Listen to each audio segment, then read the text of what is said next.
We leave them everywhere and all the time. They are considered one of the most reliable and most often recovered type of forensic evidence. They are used in our mobile phones and smart locks in our houses, and they're essentially the basis of biometrics and pretty much equal to a personal ID card. Of course, I'm talking about our fingerprints, which is one of the oldest and most useful forensic evidence that help to solve a countless number of criminal cases. So, fingerprints is the topic of this lecture.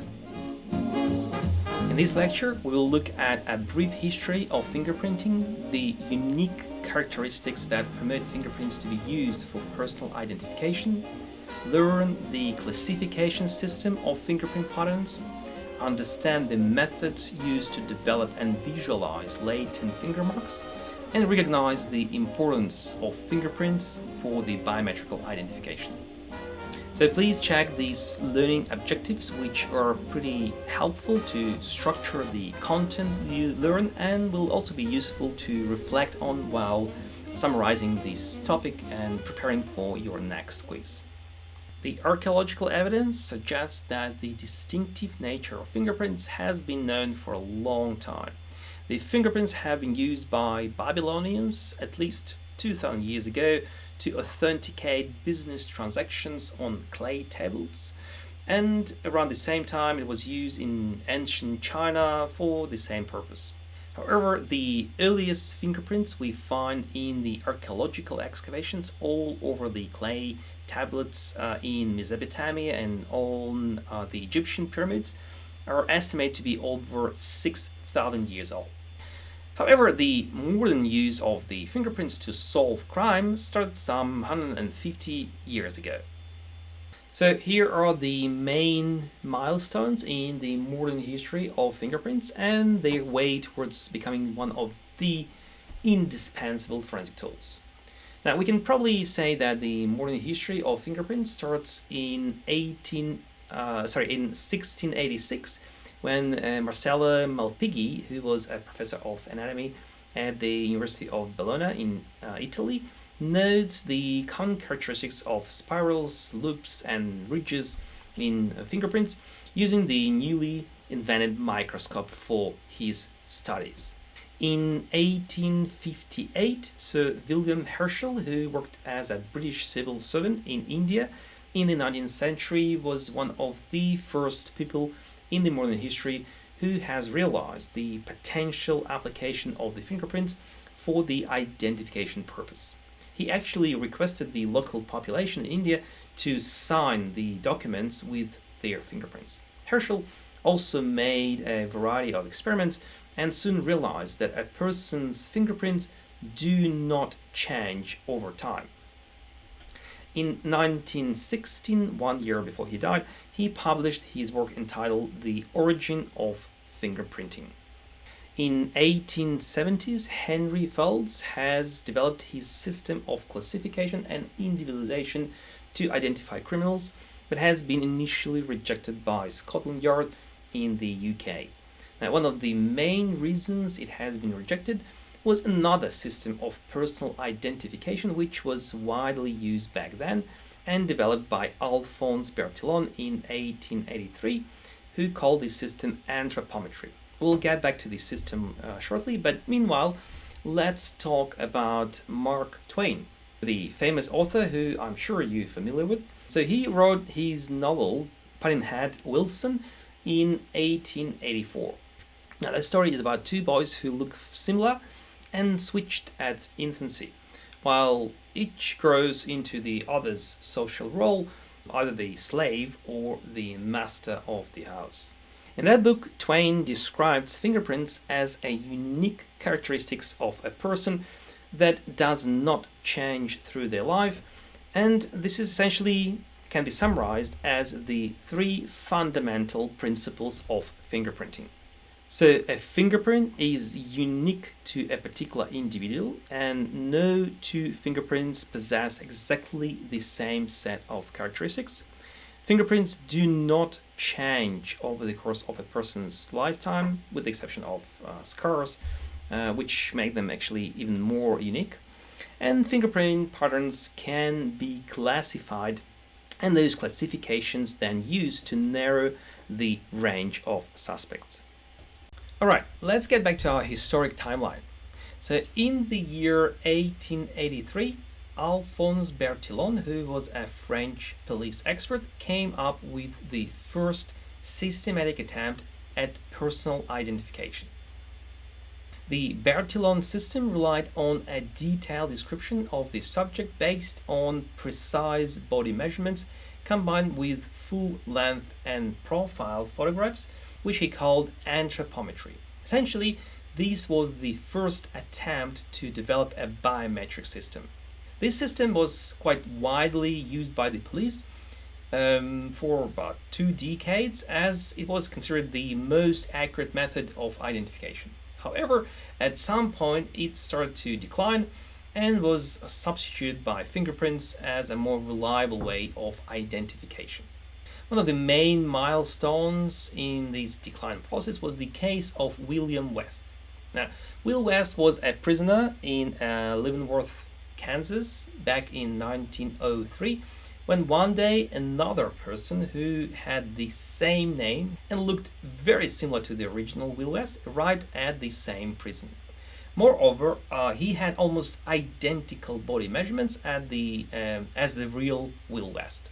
So the only way they could be accurately identified was their fingerprints, which obviously were different. So this case, together with other issues with anthropometry method, triggered the decline of the anthropometry and the rise of fingerprints as an identification method. Now, a few years later, in 1892, Sir Francis Galton, who was a very famous and very productive scientist in many different areas, published his classic textbook Fingerprints, describing the method of classifying different marks in fingerprints, and that was the first book of its kind on the subject. In his book, he not only discussed the anatomy of fingerprints but also suggested methods for recovering them. Galton also proposed assigning fingerprints to 3 pattern types: loops, arches, and whorls. In 1897, Sir Edward Henry, who was an Inspector General of the Scotland Yard, came up with a logical classification system for fingerprint patterns, which was based on Galton's approach described in his book. The Henry approach involved collecting fingerprints from the suspects and criminals by using ink and giving each finger a number and subsequently a value based on the presence or absence of a whorl pattern.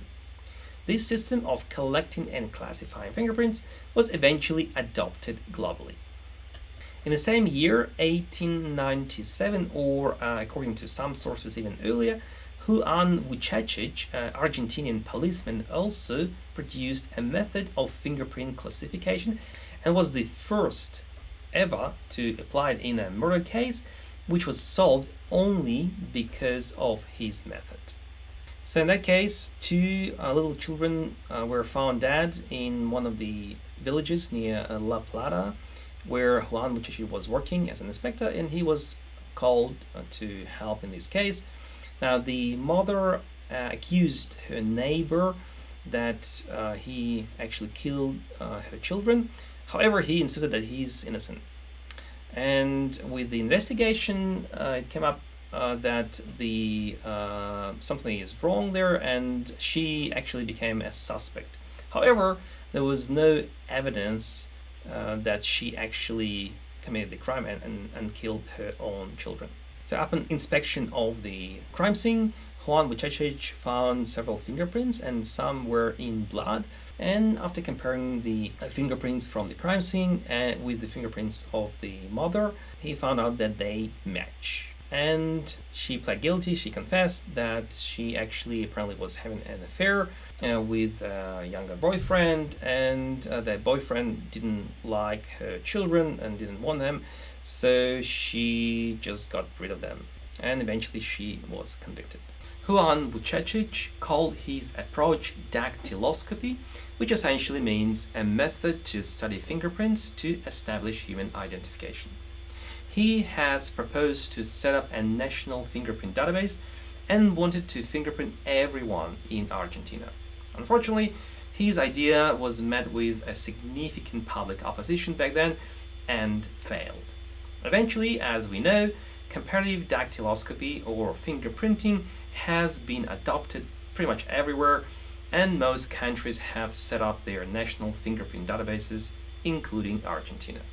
The first criminal trial in Europe where an individual was convicted based on fingerprint evidence, the Harry Jackson case, was only a few years later in 1902 back in the United Kingdom. It was followed by the Stratton Brothers case in 1905, which was the first murder case resolved with the help of fingerprints in the UK. And you can read more about these cases in the textbook or online. A couple of years later, the fingerprinting method of identification has been adopted in the United States. It was first used by the New York City Civil Service Commission in 1901, and then after training of American police by Scotland Yard representatives in 1904, fingerprinting began to be used in all major US jurisdictions. Now, in 1920, there was another interesting case, also one of the first cases that was solved only thanks to fingerprinting method. In 1920, a large French city of Lyon was struck by a series of mysterious burglaries. Tens of apartments were broken into through the window, and many objects of high value, like jewelry, were stolen. Two interesting things about those cases. It was not only the high value objects, but also objects of no particular value that were stolen. Also, many of these apartments were located on higher floors, which would be very hard to access by just climbing into apartments from the street. The authorities called their own Sherlock Holmes, the famous Edmund Lockhart. Remember the Lockhart exchange principle? So they called him to assist with investigation because the local police was stuck. Now, Lockhart knew that fingerprints are not unique to humans and would be found in animals, such as monkeys, who can easily climb. Now, where do you find a monkey in France? Well, back then, and even these days, you'll find them with those street musicians, usually playing this street organ. So Lockhart has found a few of those organ grinders and fingerprinted their monkeys. Now, by comparing their fingerprints with the ones found at crime scenes, he was able to identify the thief monkey, who was eventually sent to a zoo. Now, these days, and I'm talking about the pre-COVID era, of course, you can still find those street organ musicians in France and elsewhere in Europe and enjoy their performance.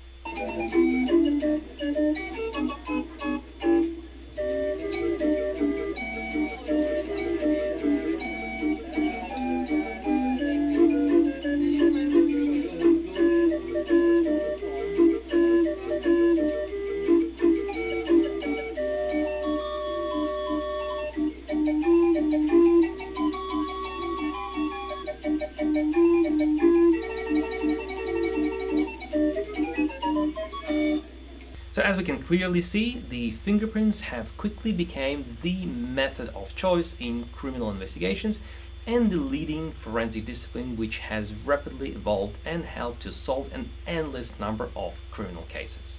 The main problem with the fingerprints, though, is that most of the finger marks found at a scene are invisible to a naked eye and need to be developed or enhanced before they could be analyzed.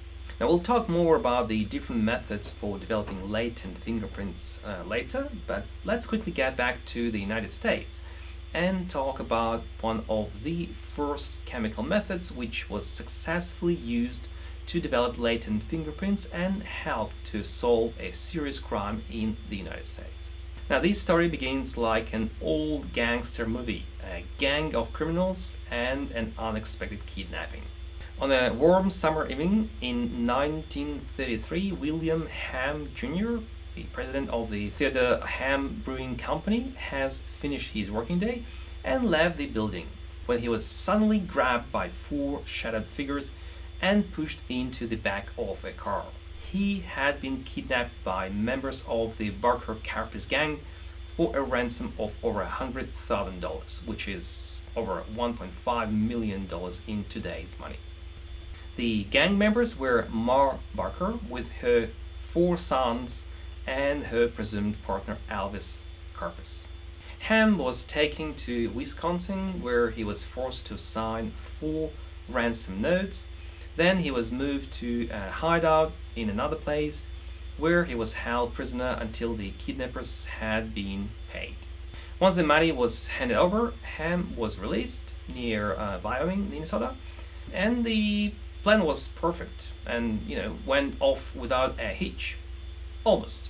Alvin Karpis and the Barker family members of the gang had gotten away, but they had left their fingerprints behind all over the ransom notes.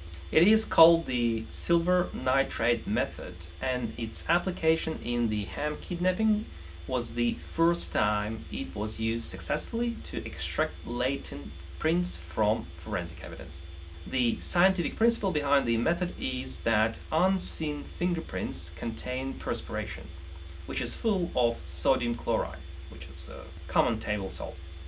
Now, by spraying the evidence, in this case the ransom notes, with a silver nitrate solution, the salty perspiration reacted chemically to form silver chloride, which is white and visible to the naked eye.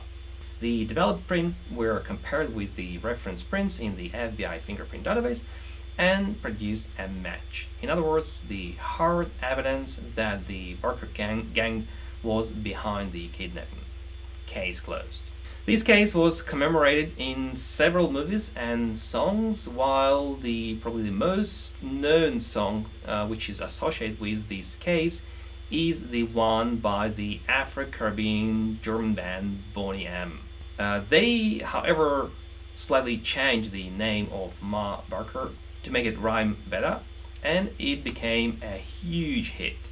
I'm pretty sure most of you heard this song and enjoyed the music and the moves.